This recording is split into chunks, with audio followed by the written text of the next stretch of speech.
నమస్తే welcome to Lion news. Senior political analyst Adusumalli Srinivas గారు మనతో పాటు ఉన్నారు. ఆయనతో మాట్లాడదాం. నమస్కారం సార్. నమస్కారం. చంద్రబాబు గారు ఎన్నిసార్లు హెచ్చరికలు జారీ చేసినా కూడా పార్టీలో కొంతమంది పరిస్థితి మాత్రం మారట్లేదు. అంతర్గతంగా కుమ్ములాట్లా లేకపోతే ఎందుకు వస్తున్నాయో తెలియదు కానీ పార్టీలోనే సొంత పార్టీలో ఒకళ్ళొకళ్ళ మధ్య విభేదాలు, అంటే అది ప్రతిపక్షాలకు కూడా ఛాన్స్ ఇచ్చినట్టు అవుతుందని చెప్పి చర్చ అయితే నడుస్తూ ఉంది. సో చంద్రబాబు గారు కూడా దీనిపైన సీరియస్ అయ్యారు. వాళ్ళ దగ్గర నుంచి వ్యక్తిగతంగా సపరేట్గా నివేదికలు తీసుకోండి, లండన్ నుంచి వచ్చిన తర్వాత పార్టీ లైన్ దాటిన వారిపై చర్యలు ఉంటాయని హెచ్చరికలు కూడా ఇచ్చారు. ఏంటి అసలు మరి ఉంటే చర్యలు ఏ విధంగా ఉండబోతున్నాయి, అలాగే ఎందుకు మరి పార్టీలో సొంత పార్టీలోనే అంతర్గతంగా ఈ విభేదాలు వస్తున్నాయంటారు? ఇప్పుడు ఏమవుద్దంటే అండి, సాధారణంగా రాజకీయ పార్టీల్లో ఇటీవల కాలంలో దాదాపు ఒక 20 ఏళ్ళ నుంచి ఈ రకమైన జాడ్యం ఉందండి రాజకీయ పార్టీల్లో నాయకుల్లో.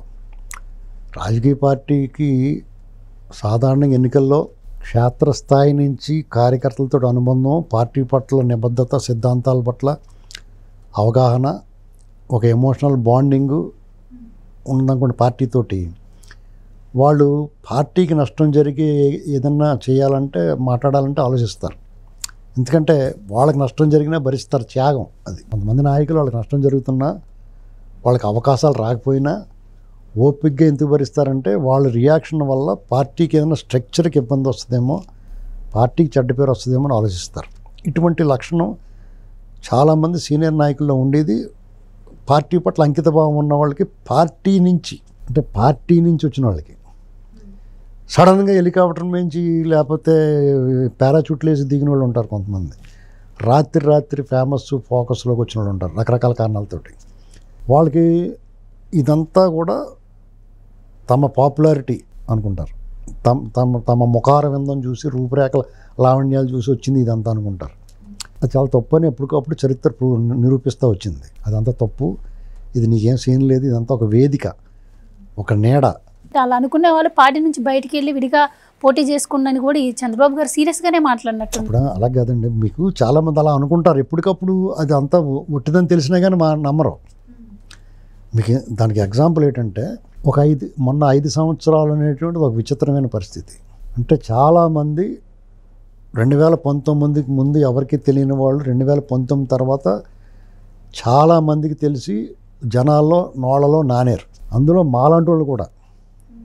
నేను యాంటీ కాంగ్రెస్ భావజాలంతో తెలుగుదేశం పార్టీ 82లో పుట్టినప్పటి నుంచి ఆ భావజాలానికి ఆకర్షితమే. మీ కమ్యూనిస్ట్ భావజాలం మాది. తెలుగుదేశం పార్టీ కమ్యూనిస్ట్ భావజాలం కూడా కలిసి ఉంటుంది అందులో. నేను గూడు గుడ్డ అంటే అంతే కమ్యూనిస్టులు, ఆ ప్రిన్సిపల్.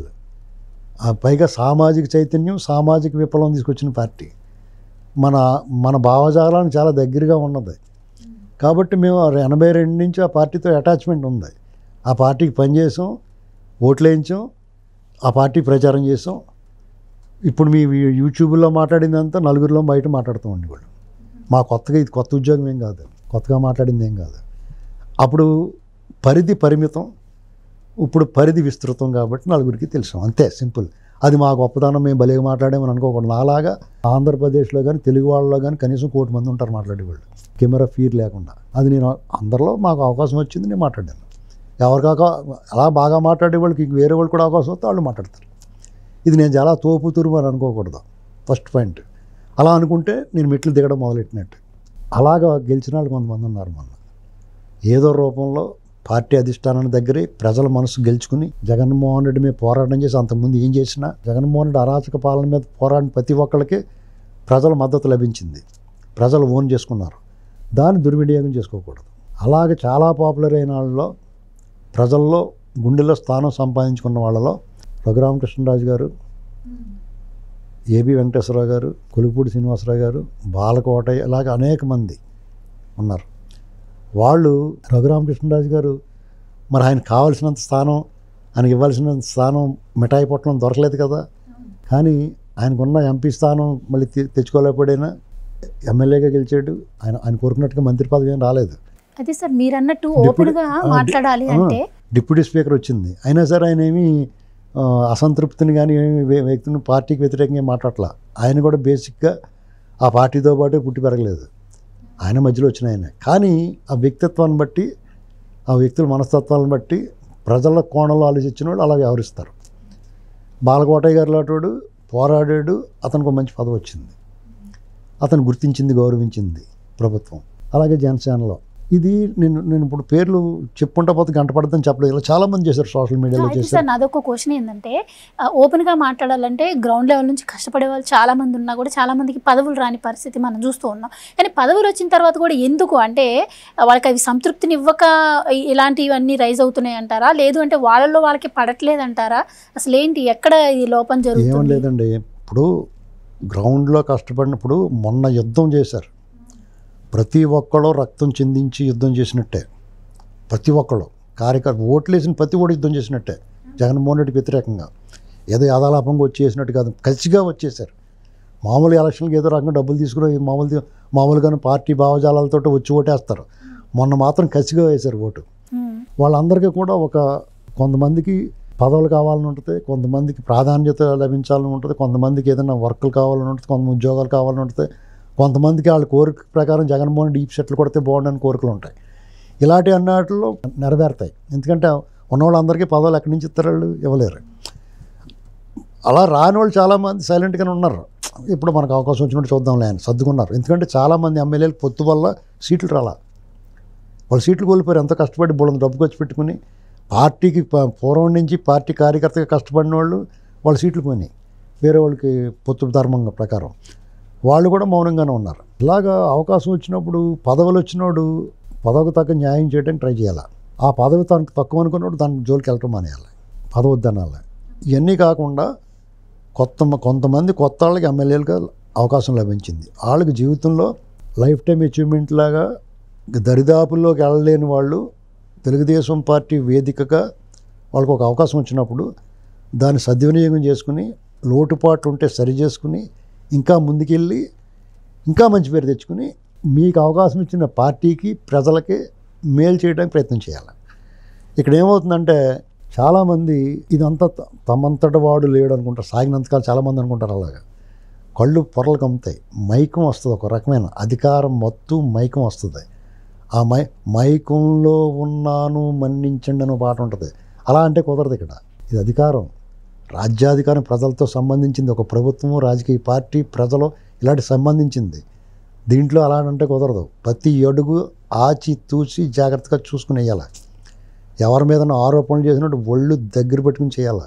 అదేమన్నా అంటే అంతర్గతంగా మాట్లాడుకోవాలి. నీ మాట వినరో, నీకు అవకాశం రాకపోతే అవకాశం వచ్చే వరకు వెయిట్ చేయాలి. అర్థమైందండి? ఎందుకంటే ఇది నీ ఒక్కడితో సంబంధం లేదు. ఒక్కసారి ఆ గొడుగు, ఆ నీడ పోయిందనుకోండి, ఎండగాస్తే మలమల మాడిపోతావు, వాన గుర్తే తడిసిపోతావు. ఇది ఆ అనుభవంలోకి వచ్చే వరకు అలాగే మాట్లాడతారు. అదేగాకంటే కూటమి ప్రభుత్వం కూటమి పార్టీలు అయ్యేసరికి కూటమిల మధ్య ఎప్పుడు చిచ్చు పెట్టాలని ప్రతిపక్షాలు కాచుకొని ఉన్నాయి. ఇప్పటికీ కుల రాజకీయాలు, మత రాజకీయాలు తీసుకొస్తూ ఉన్నాయి తెర మీదకి. అలాంటి టైంలో ఇలాంటి ఇంటర్నల్ ఇష్యూస్ వల్ల ప్రతిపక్షాలకు ఇంకా ఛాన్స్ ఇచ్చినట్టు ఏముండదండి. ఇప్పుడు చంద్రబాబు నాయుడు గారు భయస్తుడు, ఇలాంటి విషయాల్లో లేట్గా నిర్ణయాలు తీసుకుంటాడో, లేకపోతే ఆయన కొంచెం తూకాలు వేస్తాడో, లెక్కల కులాల అని అనుకుంటారు అందరూ. ఏమీ భయపడ్డండి. ఆయన సమయంలో సహనంతో ఉంటాడు, ఎవరు చెప్పినా వింటాడు, అవకాశాల మీద అవకాశాలు ఇస్తాడు. అర్థమైందండి? అలాగని చెప్పేసి ఆయన చూడలేదు, పట్టించుకోవట్లేదు అనుకుంటే అవివేకం, అమాయకం. ఇక ఆయన వదిలేయడం కూడా చేయి పట్టుకుని ఉంటాడు. ఆ వదిలేయడం కూడా అగాధంలో జారిపోవటమే. ఇది చరిత్ర చెప్పిన సత్యం. చంద్రబాబు నాయుడు గారు చెయ్యి వదిలేసాడంటే వాళ్ళు అగాధంలో జారిపోయినట్టే, గుర్తుపెట్టుకోండి. అది చరిత్రలో చూసుకోండి, ఆయన కెరీర్ మొత్తం చూసుకోండి. ఇది చాలామంది తెలియక మనం బయటకు వచ్చి మన నోరిపుదాం. వినేవాళ్ళు ఉండాలి కదా, నోరిపితే మన క్యారెక్టర్ స్వచ్ఛంగా ఉండాలి కదా. ఎవరు మాట్లాడితే వింటారో, నువ్వు నిజంగా బాధితుడైతే, నీకు నిజంగా అన్యాయం జరిగితే, నీకు నిజంగా నువ్వు ఉన్నత స్థానానికి వెళ్ళాల్సినోడు నువ్వు తొక్కిపెట్టేస్తే అప్పుడు అయ్యో పాపం అనుకుంటారు. అంతేగాని రోడ్డు మీద కాగితాలు ఏరుకునేవాడికి, రోడ్డు మీద డబ్బులు మూట దొరికినోడికి ఆడు నా డబ్బులు పోయినాయి అంటే అవును దొరికినాయి పోయినాయి అంటారు. అంతే కదా. ఇప్పుడు నాకు నా జేబులో రూపాయలు లేదండి, నేను రోడ్డు మీద తిరుగుతున్నాను, నాకు రోడ్డు మీద ఇంత మూట దొరికింది, అది జాగ్రత్తగా వినియోగించకుండా ఆ బలమే పెట్టి మంచినీళ్ళు తాగడానికి వెళ్ళాను బస్ స్టాండ్లో దొబ్బేస్తారు కదా. మరి అది నా నిర్లక్ష్యం. లబోదీబో పోయినాయి అంటే మరి అంతేరా, జాగ్రత్త పెట్టుకోకుండా నువ్వు నీ దొరికినాయి జాగ్రత్తగా పెట్టుకోకుండా నువ్వు పడేసుకున్నావు, మళ్ళీ ఎవడేం చేస్తారు, పని చూసుకోమంటారు. అంతే కదా. అదే జరుగుద్ది వీళ్ళకన్నా. అదేగా నేను కష్టపడి సంపాదించి చెమటోడ్చి సంపాదించి అయ్యా నా డబ్బులు పోనీ అంటే ఎవడన్నా జాలి పడతాడు, ఎవరో రూపాయి ఇస్తారు, మళ్ళీ నిలబెడతాను ట్రై చేస్తారు. ఇక్కడ అంతే. చేత ఈ ప్రభుత్వాలను కానీ పార్టీలను కానీ ఎవడో బెదిరించలేడు, ఎవడో భయపెట్టలేడు. ఆ పార్టీ నీడ, ఆ పార్టీ కరుణ, దయ, దాక్షిణ్యం ఉన్నంత వరకు వాళ్ళు సర్వైవల్. అదే చెప్పాడు చంద్రబాబు గారు, మీకు పార్టీ లేకుండా గెలవగలరా మీరు, మీకు అంత సత్తా ఉంటే బయటకు పోయి మళ్ళీ నిలబడను. సింపుల్, ఒక్క మాటతో తేల్చేసాడు. ఇప్పుడు ఎంత చెప్పిన దానికి అంతటికే ఆయన ఒక మాటలోనే చెప్పాడు. దానికి వివరణ ఇచ్చాను నేను. థ్యాంక్ యూ సో మచ్ అండి. Please subscribe to Leo news for more videos.